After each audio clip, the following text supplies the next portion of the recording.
தாய் தமிழ் உறவுகளுக்கு வணக்கம். இடைத்தேர்தல் தேதி அறிவிக்கப்பட்டது. இடைத்தேர்தல் தேதி அறிவிக்கப்பட்டது என்ற தலைப்பில் இந்த காணொளியை காண்கிறோம். தமிழ்நாட்டில் மொத்தம் 7 தொகுதிகள் காலியாகியுள்ளது. ஆனால் தமிழ்நாட்டிற்கு இடைத்தேர்தல் தேதி அறிவிக்கப்படவில்லை.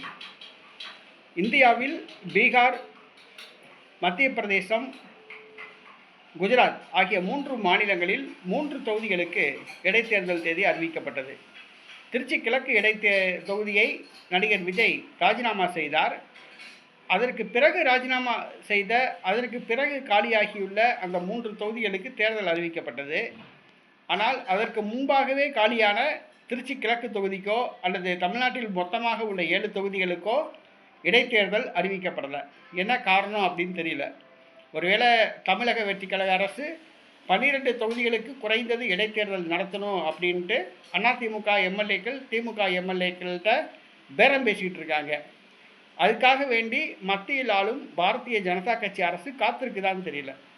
ஏன்னா இப்போ மாநிலத்தில் ஆளுகிற தமிழக வெற்றி கழக அரசும் பாரதிய ஜனதா கட்சி அரசாங்கமும் ஒரு டீலிங்கில் போயிட்டுருக்கு.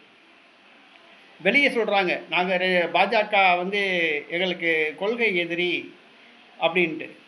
ஆனால் ஒரு டீலிங்கில் போயிட்டுருக்கு.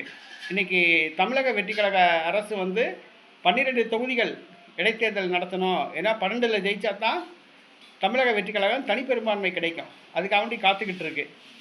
ஆக அந்த 12 தொகுதிகள் எப்போ காலியாகுதோ அப்போ தேர்தல் நடத்தலாம்னு சொல்லி மத்திய அரசு முடிவு பண்ணியிருக்கான்னு தெரியல. இன்றைக்கி இடைத்தேர்தல் தேதி அறிவிச்சிருக்காங்க. தமிழ்நாட்டில் எந்த தொகுதிக்கும் இடைத்தேர்தல் தேதி அறிவிக்கப்படலை. என்ன காரணம்னு தெரியல. புரியாத புதிராக இருக்குது.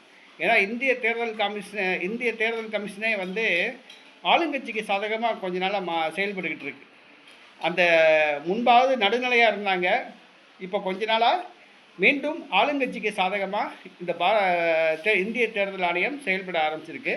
ரொம்ப வேதனையான விஷயம். தேர்தல் ஆணையத்து மேலே ஒரு சந்தேகத்தை எழுப்பியிருக்கு.